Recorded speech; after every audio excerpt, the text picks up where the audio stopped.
And now from this quiet space, visualize sitting in front of us, none other than our holy gurus in the form of Shakyamuni Buddha, one face and two hands, sitting on a beautiful lotus and moon cushion, surrounded by all the Buddhas and Bodhisattvas, and looking at each one with great love and compassion.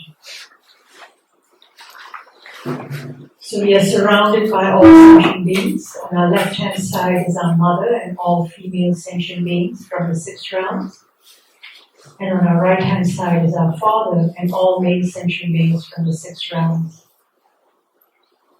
So we are doing this practice for the benefit of each and every sentient being, without leaving a single one. And then we remind ourselves of the purpose of doing this practice.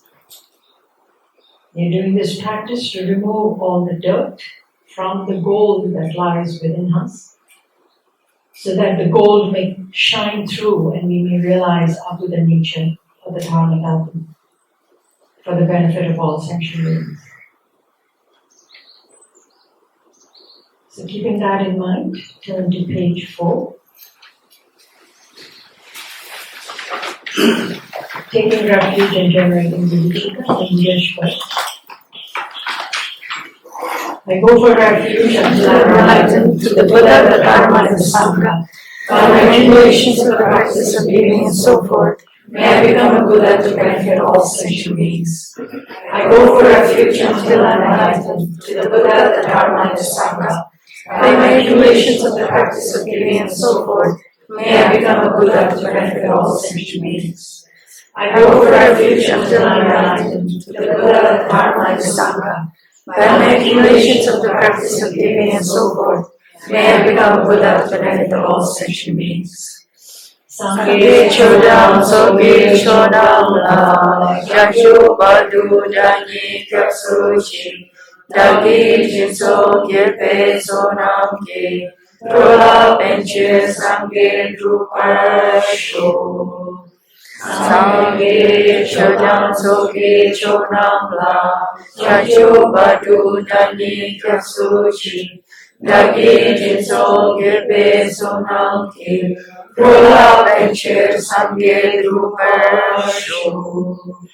Sangye chodam soge chodam la, jajo badu danyi kapsuchi, dagi jinso girpe sonam ke, rola benche sangye drupasho.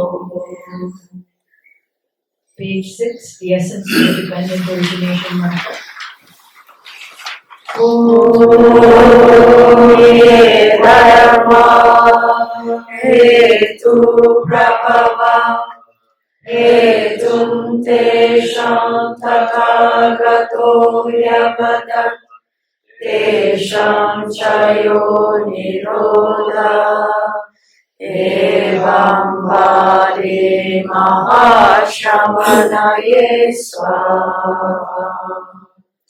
Om ye dharma hetu prabhava hetum tesham tathagato yavadat tesham chayo nirodha evam vade mahashamanaye swaha.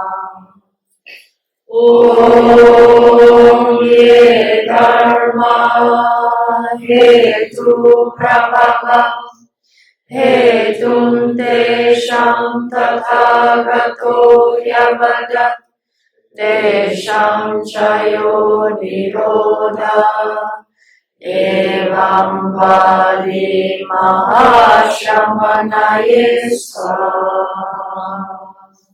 Meaning of the general Rinpo mantra. All phenomena arise from causes. The causes are taught by the Tathagata. The cessation of causes as well is taught by the great seer. And the Heart Sutra mantra, page 31.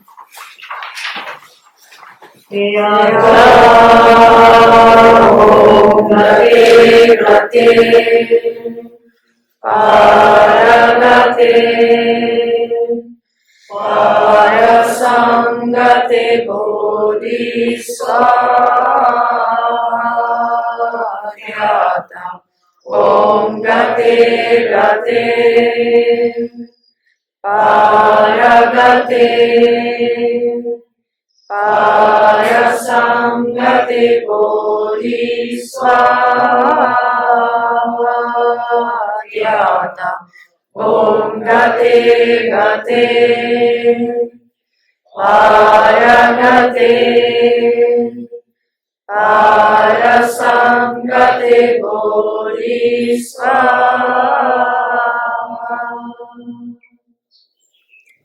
Okay, in this retreat, we do see that some people get sick and then others are helping. People who help, I really appreciate. This is bodhicitta in action. I really appreciate the people who help those who are sick. Just see that wherever you are in this retreat, outside this retreat, in the future also, where you get a chance to help somebody when getting sick, is extremely precious. I really appreciate it. And the Buddha, in fact, made it very clear. In Tibetan, it says that Pawa Miya Pamata Nebatani Chumala Kede Chanju Sambala Yuni Shedu Meba Yins, which says that even if the other person is not the awakened one, enlightened beings and so forth, best if you're able to serve the enlightened beings. This is the greatest of the merit accumulation. But even if the other person is not, but if the person is your parents or sick person who really deserves your help, support, compassion, your accumulation merit is enormous. This is what the Buddha indicated. So with this in mind, say yes, of course, your compassion will grow, and also it's a nice gesture of the humanity, helping somebody on the humanitarian level, helping somebody, and then remembering the Buddha's teachings, which is grounded on compassion. See if you can put it into action. That would be so good, so precious. And I really appreciate that some of you, and in fact, the one lady here, she left to take somebody to hospital. I said they're so kind. So wherever we are, in the future times, in space, time, wherever we are, so where somebody's in need of help, really help, like sick and so forth, that'd be good. If you can render help, that'd be so precious. Okay. So with this in mind, yesterday, the one lady here who the volunteered to ask the question. So this question we will do this afternoon, because that she is not here at the moment. She went to help somebody, and we'll do this afternoon is about how the two truths are the same entity, different isolates. So meanwhile, today, so thus far we've been discussing, we've been creating the ground for understanding how to wake up from the sleep of ignorance. And we talked about the ultimate analysis, conventional analysis. We talk about the subjective analysis, subjective existence, as opposed to objective existence, conventional existence, ultimate existence, and so forth. We discussed many things. So this all to create the ground for us to then truly understand what is emptiness. Okay. So we are going to do what emptiness is now. And with this, some of you may get some understanding, and some of you may not get anything. And instead you may get a little lost. But what we'll try is that at least you get something intellectually, and then that is the ground. Later on you keep exploring, and naturally this human tendency, you have the Buddha nature, that you can, as you study more, then the obscuration, they are removed more and more. Then you get to understand what you have studied before. In fact, the Nalanda studies, when we first organized this, and there were some participants from Delhi, and later on, after about like one or 2 years, they come to me and said that now after 2 years, what you're saying is making sense to me. And earlier, the beginning of the course, that I just make notes, and later on I read the notes. I could not understand anything what the notes that I made. Now reading the notes makes sense. This is what some people said. So this is what is bound to happen. And if you do get some understanding that, wow, this is amazing. And there's a tendency that with the modern education, the trend of the modern education, or the temperament of the modern education, or the attitude of the modern education, that 2 plus 3 equals 5, right?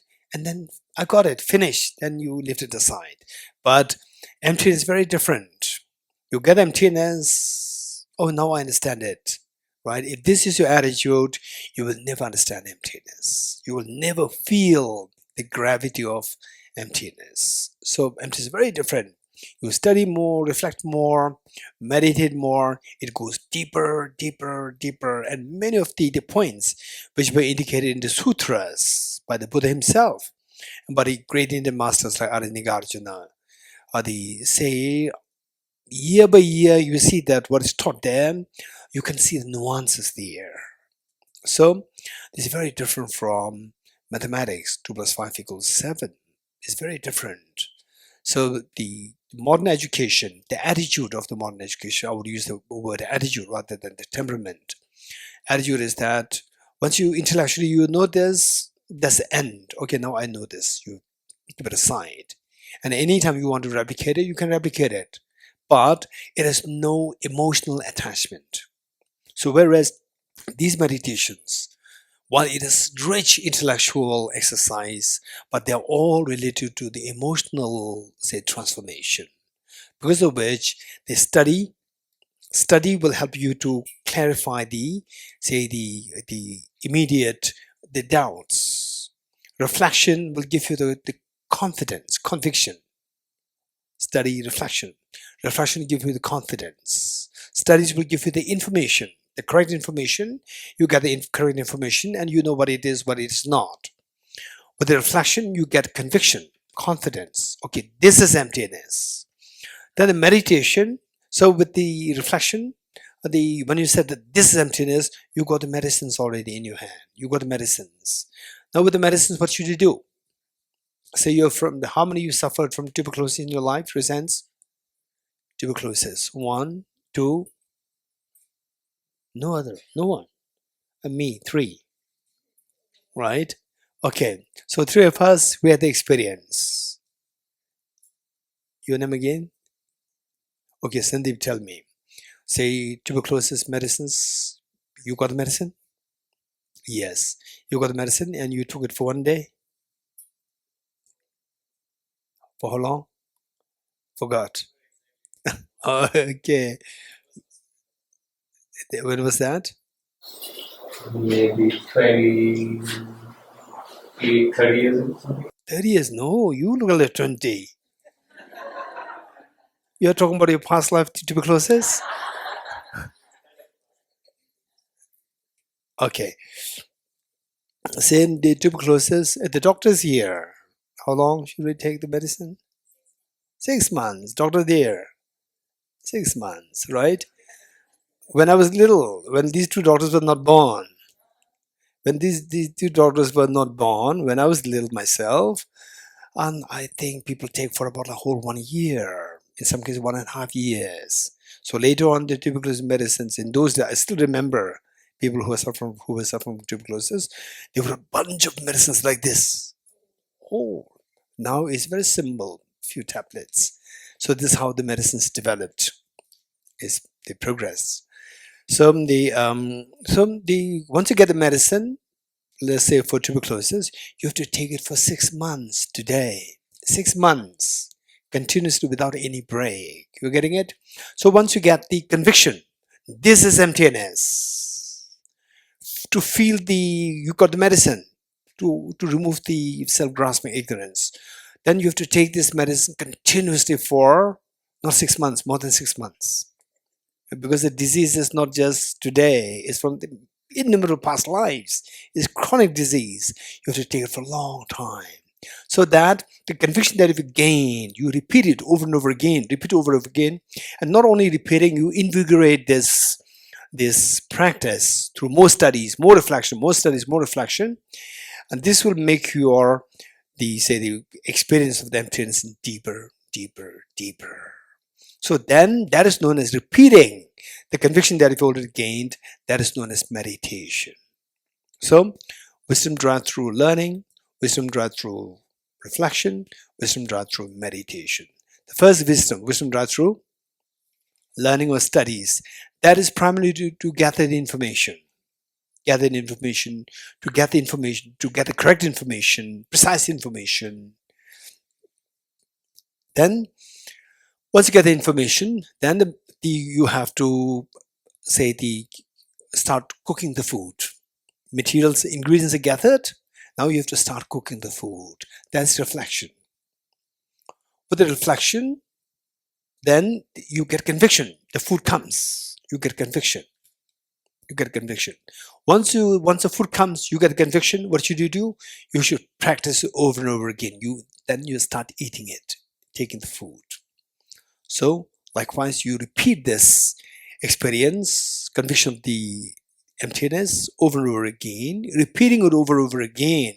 This is known as wisdom drawn through meditation. And with this repetition, what happens is that the experience of emptiness becomes spontaneous, very fast, and extremely powerful, rigorous, and fast. So with this, then the negative emotions can be counteracted. Then the actual transformation takes place from there.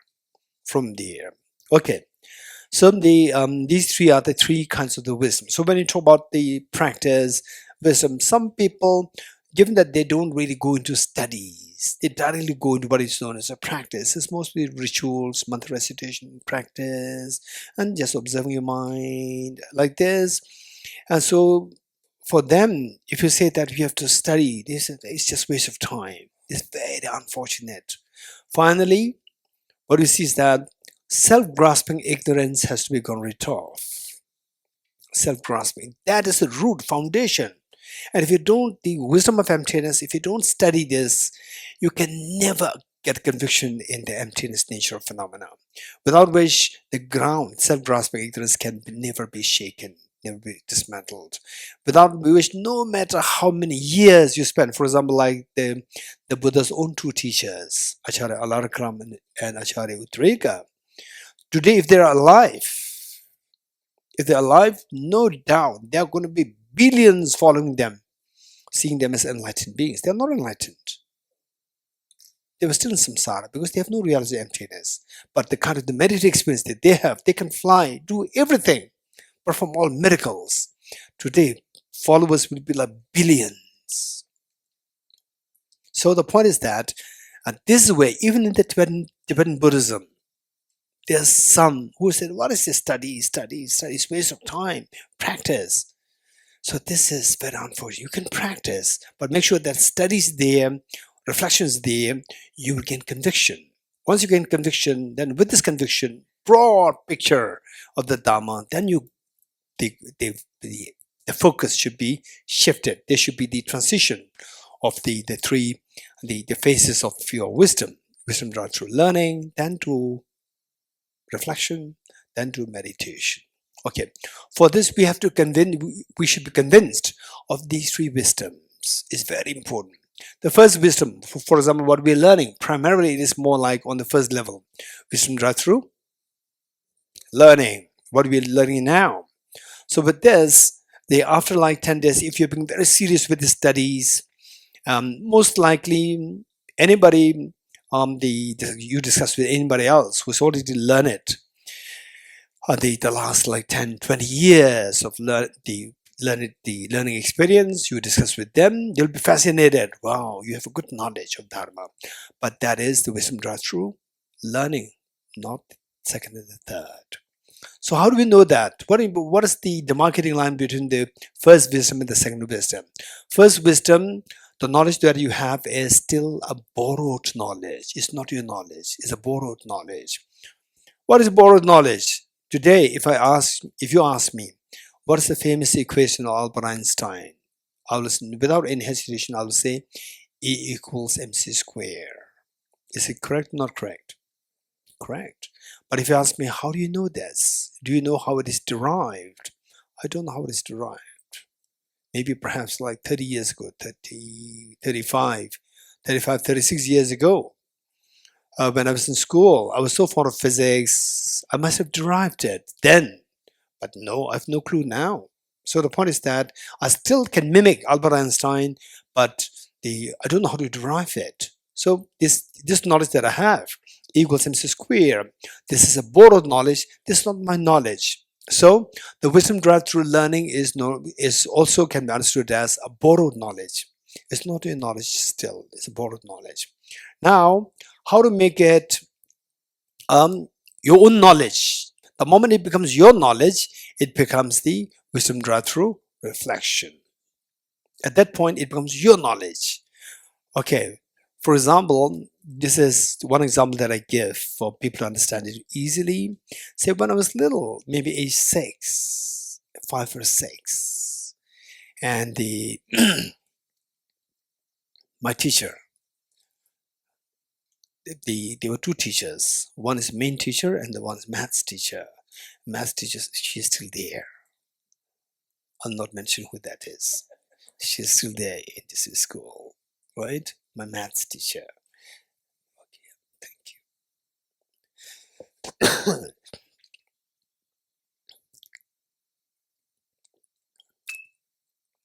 My main teacher, both the ladies. My main teacher is okay. She somehow I clicked with her so much that I do so good in her studies. I mean, I was just age 4, 5 or 6.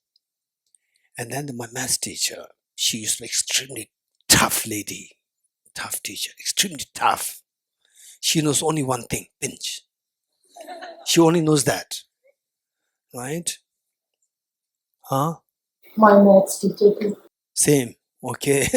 What happened? All the math teachers, they are like this. Same? Slab. Okay. So the maths teacher, and she had one assistant. Even the assistant must be age, I think, 16 or 17. Just a graduate. They come from high school, class 10 graduate as an assistant. And the assistant was extremely lenient, very, I wouldn't say compassionate. I would say extremely gentle. But the math teacher extremely tough. And when the math teacher was there, all the boys and girls, little boys and girls, they were all stiff like this. And one day, the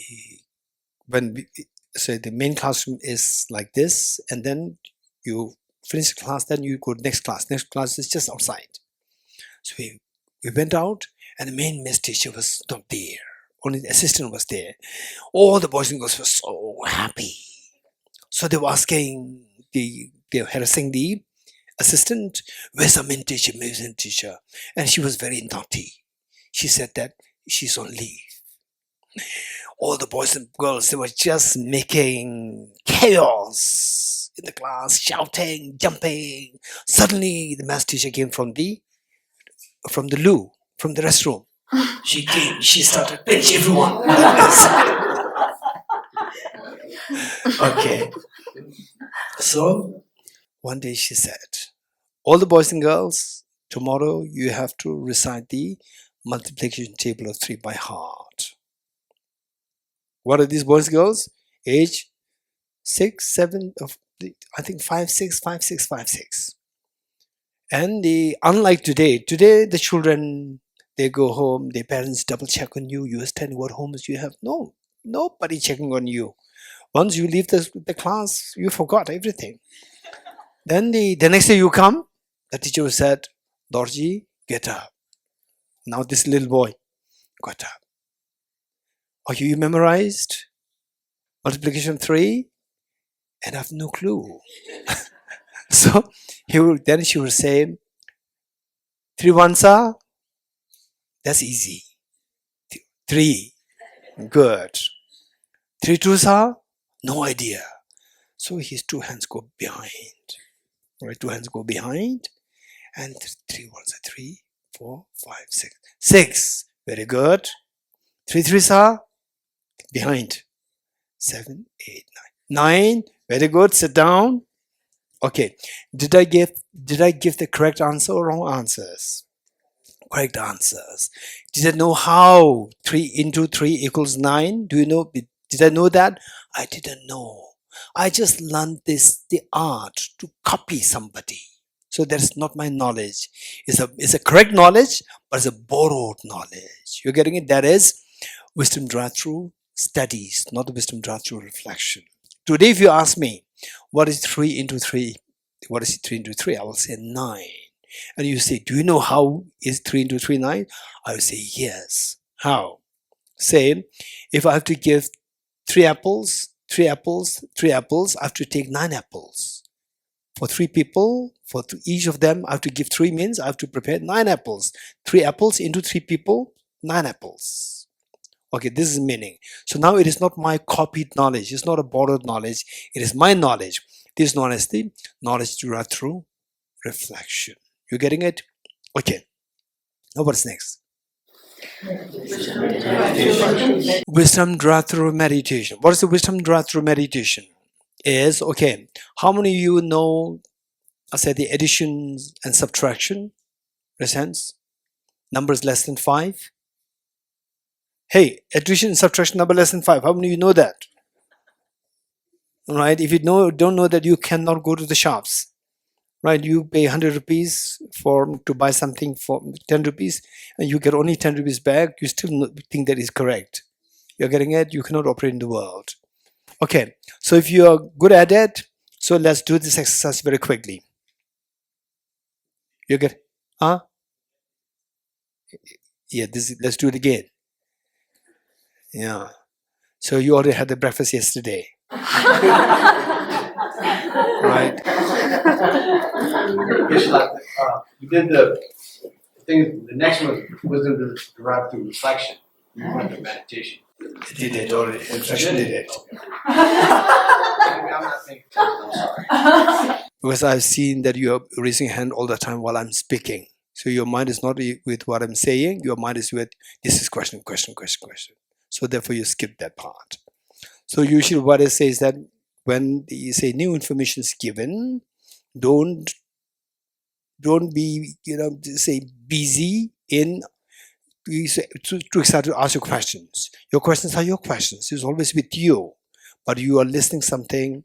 If your mind is focused on something else, you will not hear what is being said. Your mind will not register. You're getting it? So you will miss very important points. So questions, keep it aside. Don't worry too much. You're getting it? Okay. So, okay. So then Shamala said that we already did it. Okay, we did it. So the point is that, say the last time with the mathematical calculations, when I said slow, you could give the correct answer. When I said it fast, you couldn't give the answer. So this girl said, who is this girl? This girl, right? Your name? Dawala said that I said it fast, right? Actually, it is your mind which works slow. True, you agree with me? Your mind works slow. Okay. But when you speak Hindi or English or Ladakhi, how fast you speak? Quite fast. Do you have to think? You don't have to think. It comes automatically. Okay.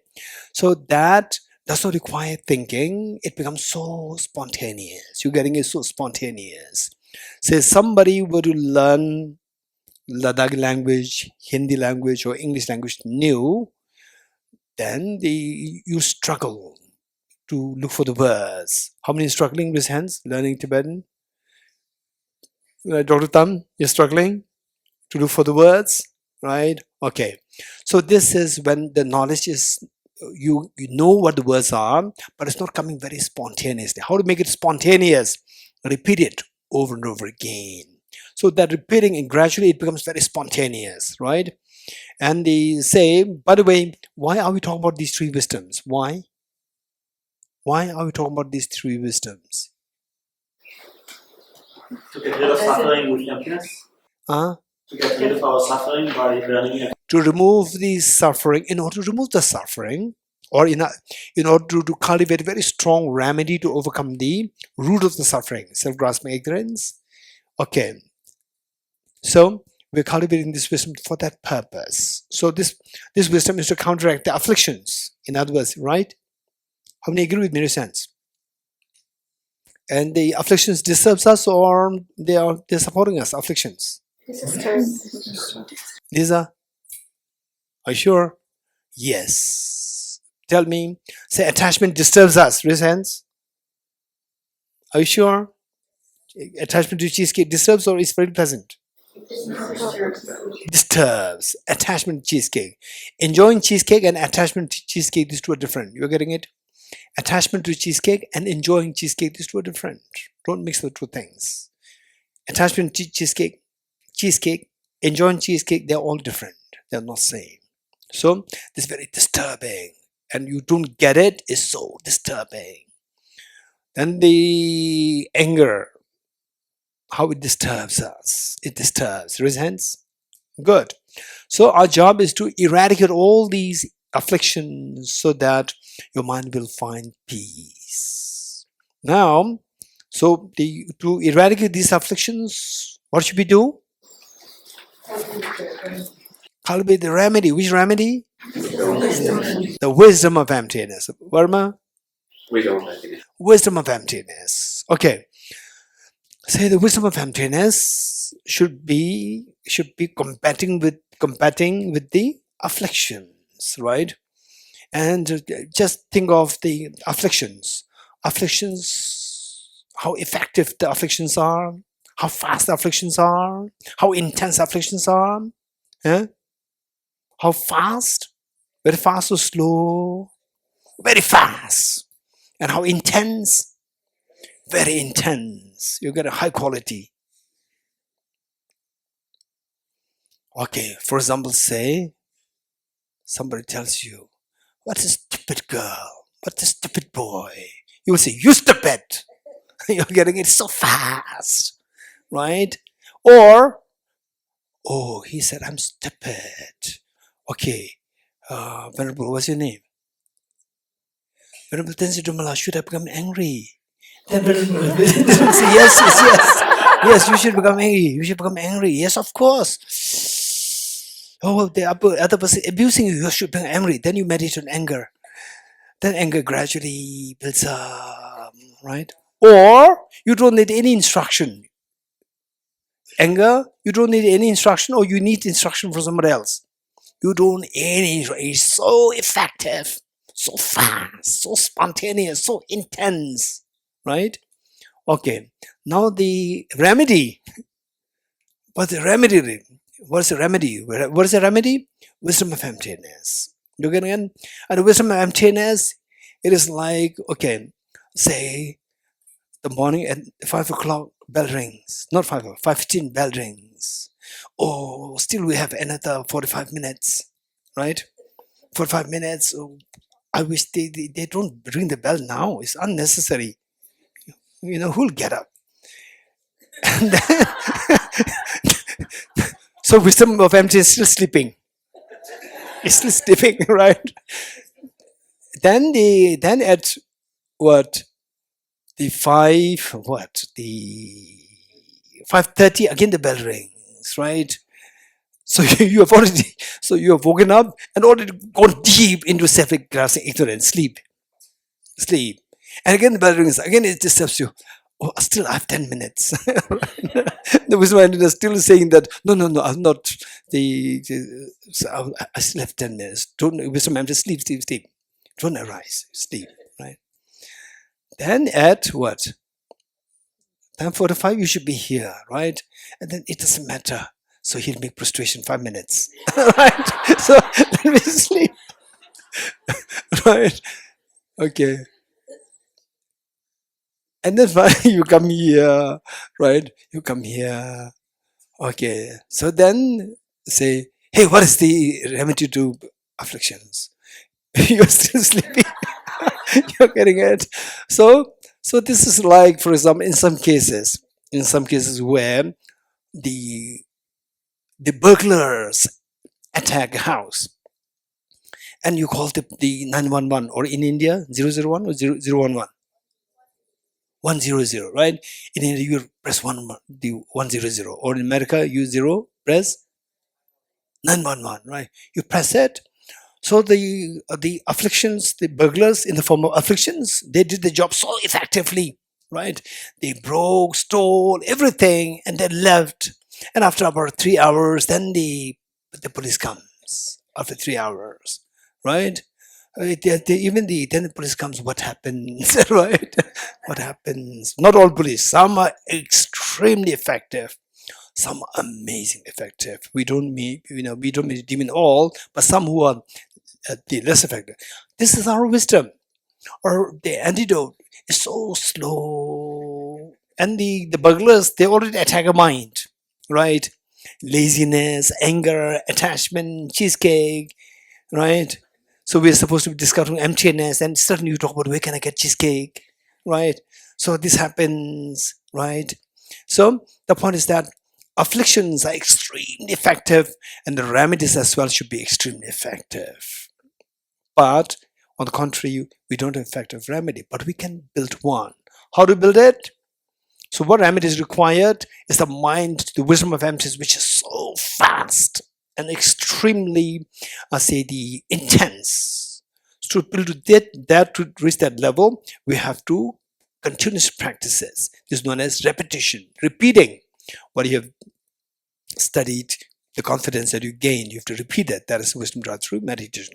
For that, you have to first get the conviction. How to get conviction? You have to contemplate on this, reflect on this more and more. So to reflect on the matter, you should have the information. You have to gather the information. For that, you have to study, wisdom brought through studies. So these three wisdoms cannot be compromised. Any wisdom cannot be compromised. Initially, we have to focus on the studies, while not compromising the reflection and the meditation. Then once the information is quite broad, then the transition should be made from it should move from the first phase to the second phase. Focus should be on the reflection, not compromising your studies and the meditation. Then when you get conviction that, wow, this is amazing, nothing really truly exists, this is all I dream, my projection from the object is purely inexpressible, this is reality. Once you get deeply convinced of this, then the transition be made from the reflection to the meditation while not compromising studies and reflection. So this is how our life should be designed. Okay, good. So with this in mind, now what is emptiness? This is the point.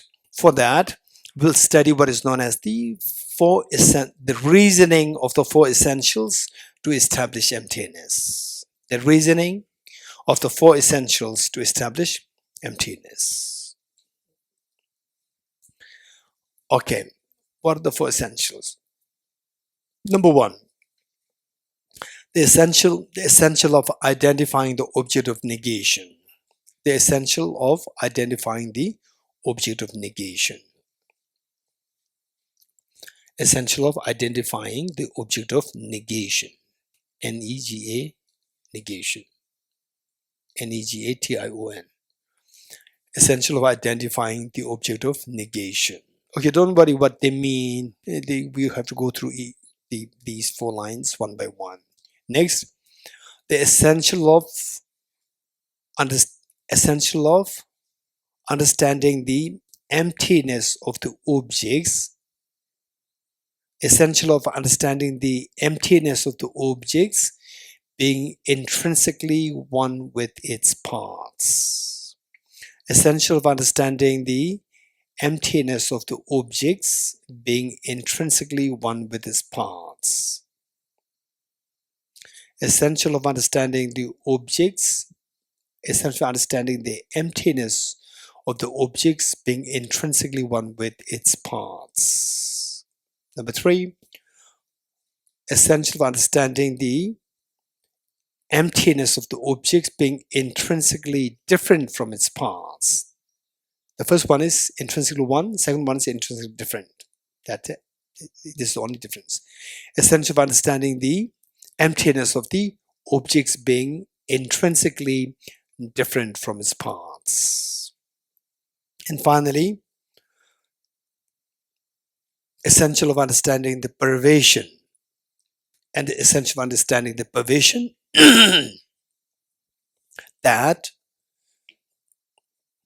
whatever is empty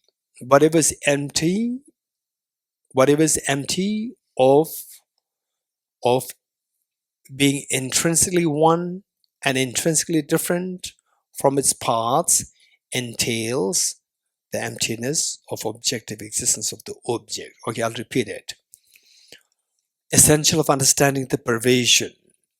Essential of understanding the pervasion that whatever is empty of being intrinsically one and intrinsically different from its parts entails the emptiness of objective existence of the object. Let me repeat it. Essential of understanding the pervasion that whatever or anything which is empty of being intrinsically one and intrinsically different from its parts entails the emptiness of objective existence of the object. Okay, the first one, essential of understanding the object of negation. Second one, essential of understanding the emptiness of the object's being intrinsically one with its parts. Third, essential of understanding the emptiness of the object's being intrinsically different from its parts. Finally, essential of understanding the pervasion that anything which is empty of intrinsically being one or intrinsically being different from its parts entails the emptiness of the objective existence of the object. Okay, conclusion. Therefore, emptiness of objective existence of the object is the objectivity of the object. Okay, the conclusion. Therefore, emptiness of objectivity of the object is the objectivity of the object. Therefore, emptiness of objectivity of the object is the objectivity of the object. Therefore, emptiness of objective existence of the object. Therefore, emptiness of objective existence of the object is the objectivity of the object. What did I say? Therefore, emptiness of objectivity of the object is the objectivity of the object. Therefore, emptiness of objectivity of the object is the objectivity of the object.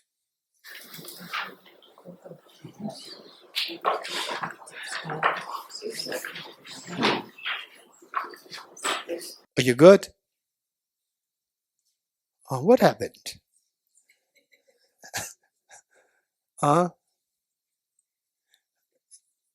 Your eyes seem to have now double lash. Okay, don't worry.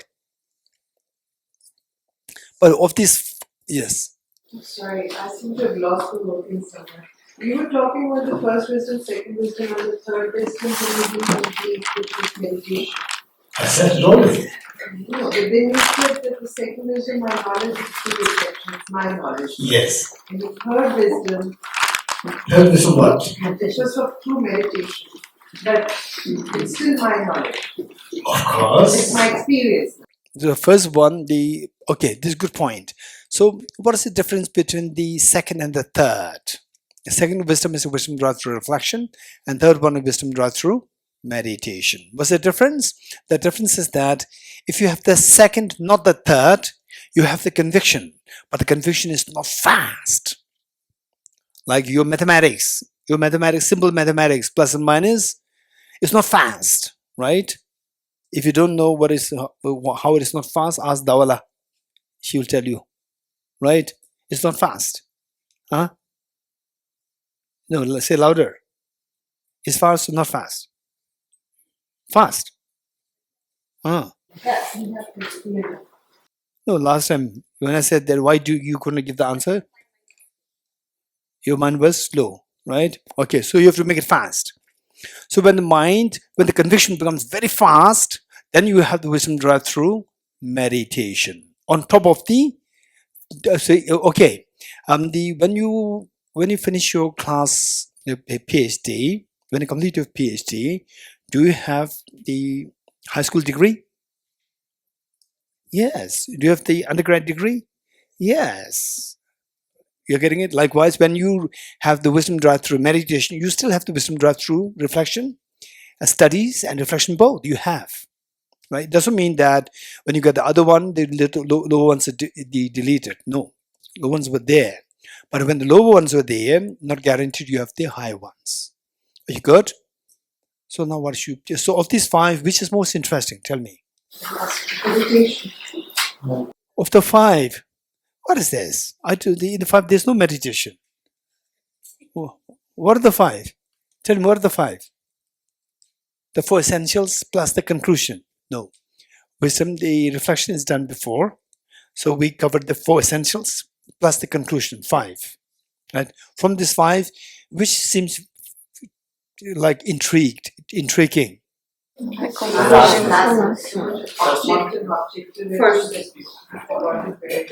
No, you don't have to understand it. Just at least in words. What is the 5th one? What is the 5th one? Repeat it. Emptiness of the objectivity of object. Emptiness of objectivity of the object is the objectivity of the object. At least be able to write it. Just be able to write it. You may not understand, don't worry. You're getting it. I'm here to explain it. Right? You just write it. And of these 5, which is most intriguing to you? 5th one, right? Joel, you said it, 5th? Why? Why the 5? Because it's contradictory. It's very interesting. This is like very self-contradictory, right? It's very interesting. Okay. 2019, I was in Israel for a conference on consciousness organized by a very renowned neuroscientist, very senior neuroscientist. And during my talk, I taught about this emptiness of objectivity of the object is object of the object. And after the conference, the senior most neuroscientist, very well-renowned neuroscientist, and he was asking somebody, what did he say? Emptiness of what? Right? And that person brought him directly to me, asked him directly, right? Then I told him, and then he was busy writing. He wrote it, he was already in his 70s, minimum. Very respected neuroscientist. He was so fascinated by this line. Then after getting from me, he went a little further away and he was memorizing that like a small child. Emptiness of objectivity of the object is objective to the object. Emptiness of objectivity of the object is objective to the object. He was memorizing it like a small child. He was so fascinated, intrigued by this. You getting it? Okay. So, of course, they are very intelligent people, extremely smart people. Okay. So for this, and this number 5, number 1. Number 5. So first we do number 1. So what is number 1? Identifying the essential of identifying the object of negation. Okay. Object of negation. Object of negation. It simply means that the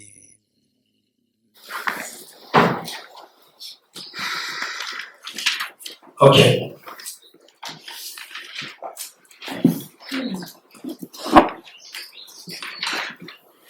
Okay, now in my pocket there is no ser dog dog. In my pocket there's no ser dog dog. Okay, how many you agree? How many you would say that my statement is correct? Okay. So the statement is wrong? We don't. Why you don't know? The question is very simple. This statement is correct or not correct? This is my question. You understood the question? You don't know, but you understood the question, right? Okay, Lisa, Is it a correct statement or wrong statement? I would say based on Jetsama raising her hand, I would believe it's a correct statement. Don't trust them. Don't trust them. So last time I said, and again, I think this girl was the one who said, I'm most captivated when I said that don't accept easily, don't reject easily. Right? Don't accept easily, don't reject easily. Right? So, okay, the lady over there, Suzanne, you tell me. Suzanne, is the statement correct or not correct? I have no Serdotto in my pocket. You don't know why. You don't know what is meant by Serdotto. You're getting it? Serdotto means a solid gold. So I have no solid gold in my hand, in my pocket. Correct, not correct? It's correct. You're getting it's correct. If you don't believe, come and see. It's not there. You're getting it? Okay. So the point is that to know whether there is the Serdotto or not, you have to know what is Serdotto. To know whether or not. So what have been discussing the last few days? What have been discussing? Emptiness of what? Emptiness of objective existence. To talk about objective does not exist, you have to know what is objective existence. If you don't know that, you cannot negate it. Negate meaning reject it. You cannot reject it. If you don't know what is said, you cannot say, you cannot reject it. You cannot say that it exists or it does not exist. So likewise, if you don't know what is to be negated, when I say that nothing exists objectively, that this flower does not exist objectively. When I say this flower does not exist objectively, what is negated? Objective existence of the flower is negated. You getting it? So to negate objective existence of the flower, you have to know what is objective existence of the flower. You have to know it well, and then you can negate it. If you don't know what it is, you cannot negate it. Yes? When you say to know the object, what do you mean? I mean, until what level you have to know the object in order to negate it or to know Not negate it. Very good. Okay. Because you can know it in so many levels. Yes, yes. You have to know it. Very good. So that the same when we say, let's say that education is many levels. You're getting it? For example, let's say that okay, I've my degree in the I'm trained in the I'm trained in medicine. Within that, there are so many versions. As a doctor, as a dentist, as a physician, as a doctor, as a dentist, or as ophthalmologist, as a radiologist, and so forth. There are so many kinds there. What do you mean by that? So this is the meaning. How to precisely identify what you are trying to reject. You're getting it? You have to precisely identify that. So if you don't identify what is to be negated, then you will not get emptiness. So for that, you have to precisely identify what is to be negated. Okay. When I say I don't have a flower in my hand, what is negated? Flower is negated or flower in my hand is negated? Flower in my hand is negated because flower you cannot negate. There are flowers there. Outside you go out, you will see many flowers there. You're getting it? You're not negating flower, you're negating flower on my hand. I say the flower is not permanent. What is negated? The permanence of the flower or the flower being permanent. This is negated. You're getting it? Okay. So, okay, let's say that I'm not 70 years old. What's negated? I being 70 years old since negated. You're getting it? Okay.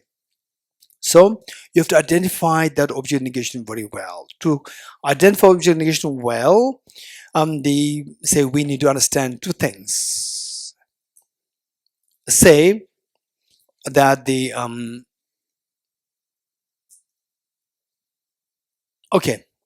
maximalist redundancy and minimalist inadequacy. Right? So we have to make sure that you don't fall to these two extremes. To precisely identify the object negation, you have to identify the two extremes. make sure that you don't fall to one of these extremes. The one extreme is maximalist redundancy, and the other extreme is minimalist inadequacy. Okay, I remember my teacher, I must be in my 20s, 20, 22, 23, in IBD. Here? No. Up. Where is them? This side? Okay. I don't know what some people are saying here, some people are saying here. And Pinzilla is saying there. I don't understand. Okay, Gishima, you may be the best person. Where? Which direction? Are you sure on this side? Okay, let's say this side. Okay, good.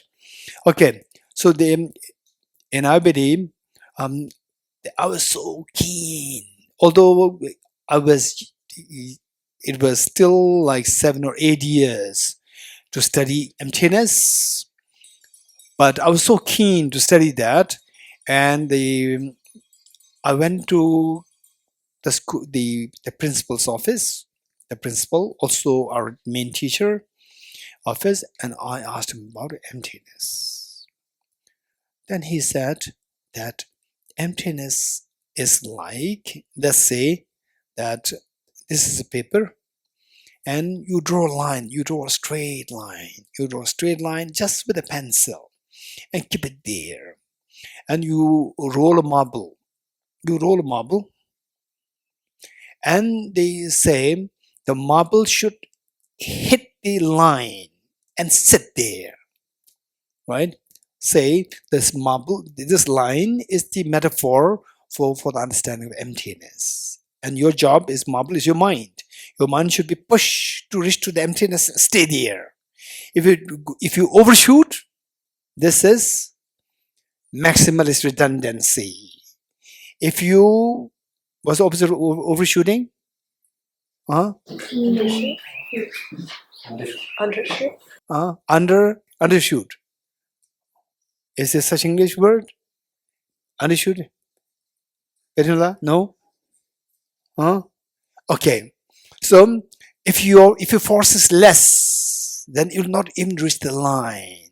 That is the minimalist inadequacy. Your energy is so less, minimal, that it does not even hit the line.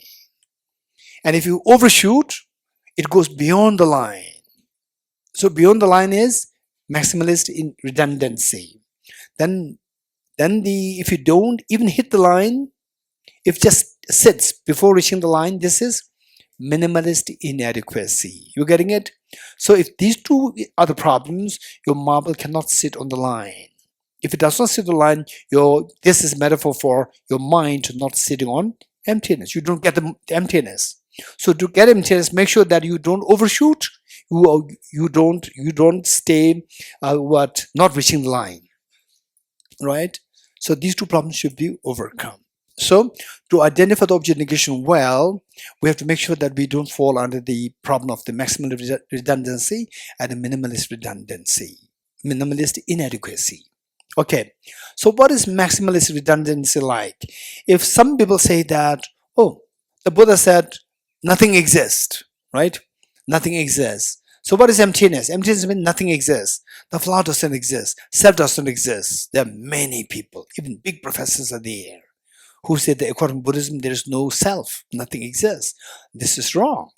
In Buddhism, self does exist. But what does not exist? The self does not exist inherently. Self does not exist objectively. You're getting it? So people confuse the two. So they say that in Buddhism, there's no self. So what is the problem? Maximalist redundancy or minimalist inadequacy? This is a maximalist redundancy. You getting it? You negate more than what is to be negated. Don't negate the self. Negate the objective self. But not only you negate objective self, you also negate the self completely. That is maximalist redundancy. Okay. Next is minimalist redundancy, minimalist inadequacy, right? Okay. Let's say that if I say that The flower is, what do you mean by emptiness of flower? Emptiness of flower means the flower is empty of being permanent. Flower is empty of being permanent. Okay, is it the emptiness? Huh? Okay, Ashwin, tell me why not? Because you're just negating the permanence of the flower. You're not negating objective existence. So you negate the permanence of flower, objective existence is still intact. You keep it intact. You don't touch it even, right? So you negate less than what is to be negated. You negate less than what is to be negated. You have to negate not only the permanence of the flower, you also have to negate the objective existence of the flower. So you negate less than what is to be negated. That is known as minimalist inadequacy. Okay. Imagine that if you are, say, just tell me, there's you tell me that there is the chief security guard of His Holiness the Dalai Lama. And your job is to see how effective is this chief security guard. So what is the job of the security guard? To protect His Holiness the Dalai Lama, right? To protect His Holiness the Dalai Lama. Okay. Now you tell me if that chief security guard is doing good job or bad job. And one day you send a message to the chief security guard saying that, okay, tomorrow there's one terrorist danger, terrorist coming towards His Holiness side, so be very careful. So your job is to stop the terrorists, and then terrorists may be around Himachal for like 1 week or less 1 month. And then the security guard, what he did is that he sent an announcement saying that for 1 month nobody is allowed to meet His Holiness the Dalai Lama. Nobody is allowed to meet His Holiness the Dalai Lama. Okay, so the terrorist, can he come or not? He cannot. You are able to stop the terrorist for 1 month. But is he doing a good job? Huh? What's your name? Rizin. So Rizin said that he's not doing a good job. And I said, huh? And she's perplexed. Right? Why perplexed? Don't trust my face. You're getting it? Don't trust my face. What you said is correct. I just test your confidence. Right? Okay. So what do you think? The security guard is doing a good job or is not a good job? Doing not a good job? Not good job. Why not? Tell me. Because His Holiness had all the everything and the works of the families. Like? It wasn't if not needed anybody would be doing that. Why? What's the problem? It's good. If terrorists cannot come then. But His Holiness didn't want to be like not interacting with anybody who would be rich, and His Holiness seems to reach out and teach his children. Okay. So in a way what this girl is saying, in a way what I would infer this girl saying, that one day within this 1 month time, Obama comes. That His Holiness, once when His Holiness was in America, we had a meeting and His Holiness asked me to come. We'll have discuss on universal ethics. Right? I come here to discuss. And the security guard, chief security guard said, no. I said, nobody can come. I'm Obama. No wonder. Please stay away. Right? I said, nobody is allowed to come. So here, while you stop the terrorists, you're also stopping all the wholesome works, noble works of His Holiness the Dalai Lama. Right? You agree? This is what this girl is saying. Is it what it's saying? Thank you. Okay. So now tell me, what is effective? What would that person who you would classify as doing the work effectively as a security guard? Anyone? Tell me. Yes, mother. You would screen everybody that's coming and at the same time look for the terrorists. You screen everybody that coming and okay. You screen everybody and don't let anybody else come. Don't let anybody go in. Screen everybody and keep an eye on the terrorists.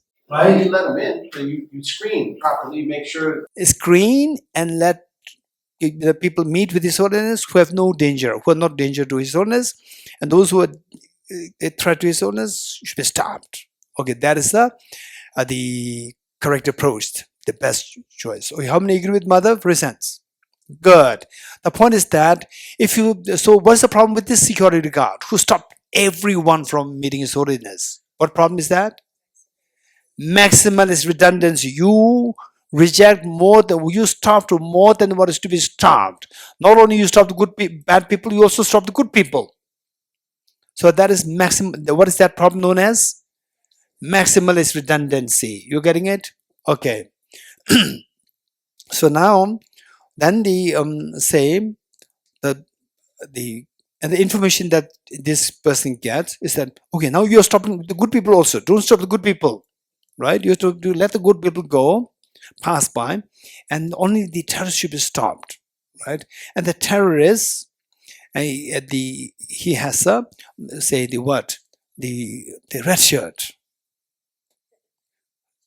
red shirt, right? Okay, terrorist is with his red shirt. Then the next day the terrorists change the red shirt and come with the blue, right? And you let the terrorists please come, right? What's the problem? Minimalist inadequacy. You are not able to stop the terrorists properly, so you allow the terrorists to come.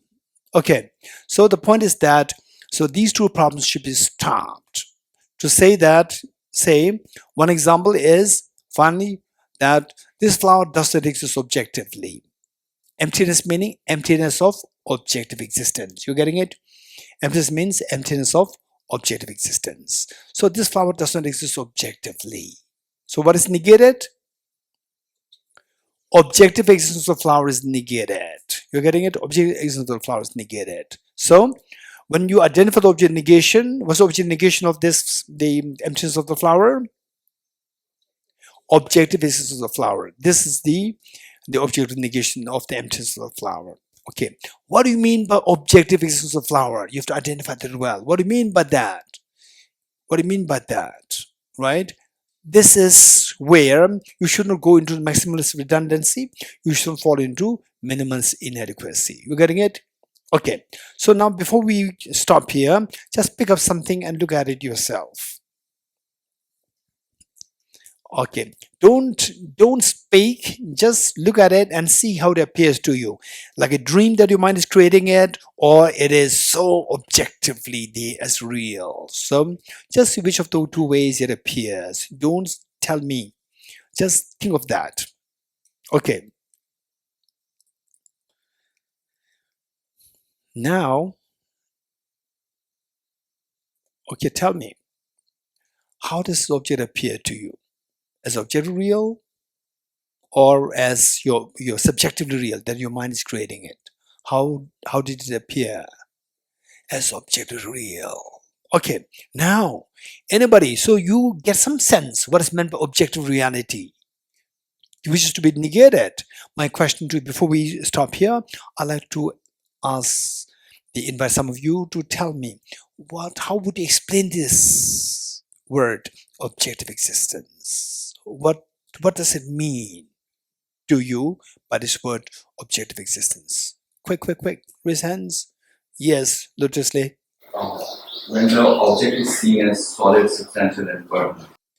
Okay, object being as solid, permanent, and substantial. That is the meaning of objective reality. Okay, you don't have to take it, who's ever said as correct, not correct. Just listen to this and see if you agree, not agree. If you agree, is fine. If you don't agree, why you don't agree? What flaw is there? This is how we have to proceed. When you do that, so rather than me explaining everything and then finish, it will not help us. You're getting it? So we have to do the interactive session. This interaction will help us to activate your mind. Your mind becomes active, then your understanding will start to develop. Anyone? Yes. Say you look at the object, that the object, the flower, existing from the side of the object, from the object. That is the meaning of objective existence. Anyone else? Lethal? For me, it's basically that the object that is being perceived by me and by anyone else the same. Okay, so the people come up with different thoughts. They are so precious. You're getting it? So because that, if I say, you will only get one point of view. If I entertain many people, you get many points of view, and then you get your mind becomes even more flexible. You're getting it? So what Little said is extremely good, saying that objective existence is a connotation that if it is only my dream, it is my dream, nobody's seeing this. But it's subjective real, not like my dream, it's objective real, which means nothing to do with mind. That should be seen by all others same. Right? This means no objective existence. Beautiful way of saying this. When I say beautiful, it doesn't mean it is. Correct. You're getting it? I appreciate it. So don't be fast to accept it. Hey, don't do too fast to reject it. Right? Appreciate it and keep it there. Don't accept it. Don't reject it. Anyone else? Quick. Over there. To me, it means that this object will still be here even when I go out. Very good. We all leave this hall for lunch, right? And this hall is empty. Still the object is left there, right? Which means that it has nothing to do with the real mind. We all go for lunch, we don't think about this, still the object is there, right? That is objective reality. Okay, for how many of you it makes sense? Raise hands. Okay, and those who raise your hands, they would say that, how many of you would say that objective existence is not there? Raise hands. Objective existence is empty. Raise hands. Right? And those who raise hands, how many of you did not lock your safe in your house? Right? You left, but you locked your jewelry. You locked it. Why? Nobody's looking at it. It is not there. So why do you have to lock it? You lock it means even if you leave, still it is there. You're getting it? So you believe in objective existence according to what you said. Yes, this is nice. Okay, anyone else? Quick. Anyone else? Okay. Existing without depending on the mind. Something which is indeed not depending on the mind. The flower or anything not seen to be dependent on your mind. Which means that mind as opposed to object. From the object, nothing to do with your mind. Anyone else? Yes. Sorry, I don't know if this is relevant to this, but it's connected to my mind. Even my name is Poonam. So even for me, Poonam is also an object. While I am the only subject. Okay, let's say this flower. What do you mean this flower as object real? What's the meaning of that? That flower, and let's say this gentleman here, Lotus. me, all of us are objects because everything is a play of mind. It's a play of my mind. No, the question is, what do you mean by objective existence of the flower? I'm not talking about how this is play of the mind. I was asking you, so can I see myself? Can I see Poonam as an object reality also? Of course. We see everything. In fact, for us, if there's somebody who sees the emptiness of the object of existence, you would not come to this class. If you still come to this class, you came to check on me, how accurately he's teaching. You're getting it? If you understand it, you will not come to this class. You appreciate this class, but you will not come to this class. If you still come, which means there's a purpose. You're getting it? So therefore, for us, whatever appears 24/7, whatever appears to mind, whether myself, Dorji appears to you, non-Dorji appears to you, anything that comes to mind appears to mind, appears to be objective real, including yourself. Anyone else? Quick, yes. Not seeing the causal conditions and also not seeing the parts. Okay, that do you mean to say that the object is independent of causes and conditions, and the object is independent of the parts? Okay, this is also another way of looking at it, but don't beg. too quick to accept and too quick to reject. Okay, but these are various thoughts. You're getting it? Some fall under the maximalist redundancy, some fall under the minimalist inadequacy, some may be precise. You're getting it? Anyone else? Yes, Mataji. If the object appears as independent existence. That the object appears as independent as a flower. What do you mean by independent? Independent from what? From cause and conditions. Independent from the causes and conditions. So that would be most likely, as Ashwin said, 1, 2, these two will fall into the problem of minimalist inadequacy. Even if you reject this, still you'll not get emptiness. The girl over there, what's your name? Deshen. Yes. Objective Existence. to me is not same to everyone. Okay, that's interesting. Because if I look at this flower from this angle, my appearance to that flower will be different. If I come closer to you, then my appearance to that flower will be much little bit bigger. So, according to me, objective existence also differs from. So you mean to say that if I got you correctly, what you're saying is that this flower does not exist objectively. Is what you're saying? No, it exists, but it exists. No, it exists. But what I'm saying is that, what do you mean by the flower existing? I'm not asking what do you mean by the flower existing. This is not my question. My question is, what do you mean by flower existing objectively? Or what does it mean by objectively existing flower? And what you are saying is very good point. Very good point. I want you to make it clearer. You're getting it? My question is, what does it mean by objective? The flower does not exist objectively. You agree? You think the flower exists objectively? Okay. So in case if I say that the flower does not exist objectively and you say the flower does exist objectively, we disagree. You getting it? So there's a point of disagreement. What is that point? That the flower exists objectively. That is a point which we disagree. You said it exists objectively. I said it doesn't exist objectively. You getting it? So to say that we disagree, we have to agree on the object, right? The objective existence. You have to understand. You understand objective existence of flower. My understanding of objective flower. They should tally. And then you say that it exists. I say it doesn't exist. So what do you mean by objective existence of flower? You said that it exists. So what do you mean by objective existence of flower for you? Because how you explain that is more like you're proving that the flower exists objectively. Because how you perceive the flower, you can really trust it fully because it starts changing. Every time you change the positions, you start to see the flower differently, right? And closer, again, it's different. It is different. Further away, it appears differently. And change the position, east, west, north, south. Again, you see the same object differently, which means the flower is more subjective rather than objective. This is what you're saying.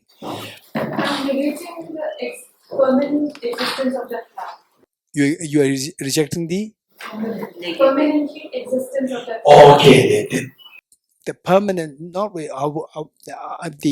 I think that you are actually looking for the word like the absolute flower rather than permanent. Permanent is a different connotation.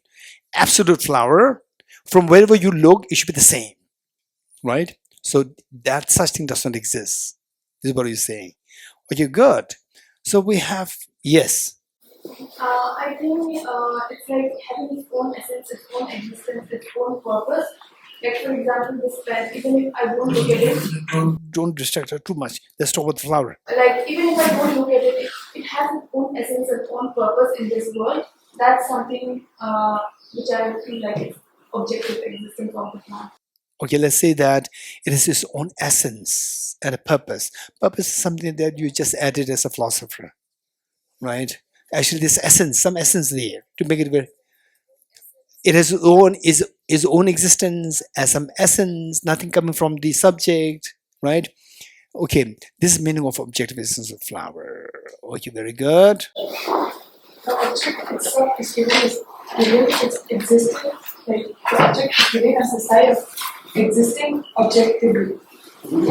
Say again.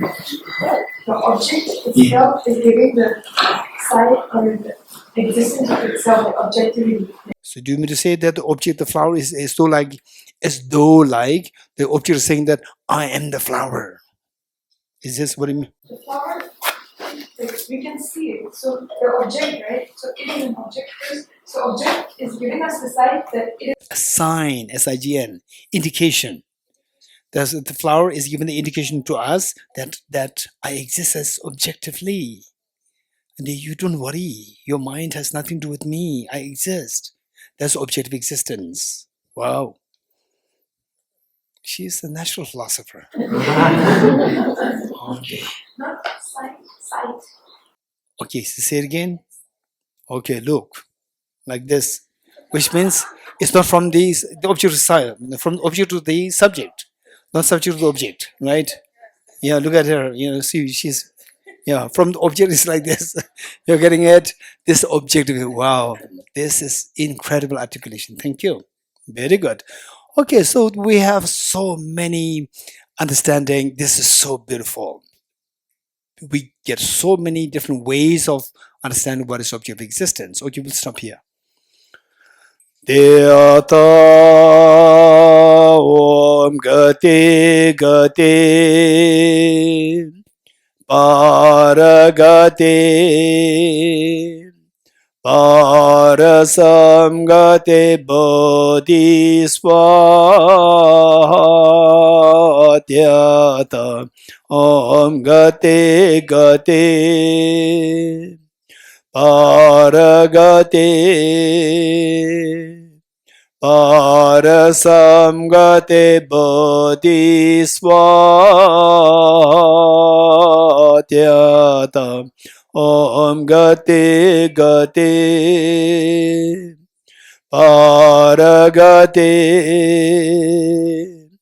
Parasam Gate Bodhisvatyata.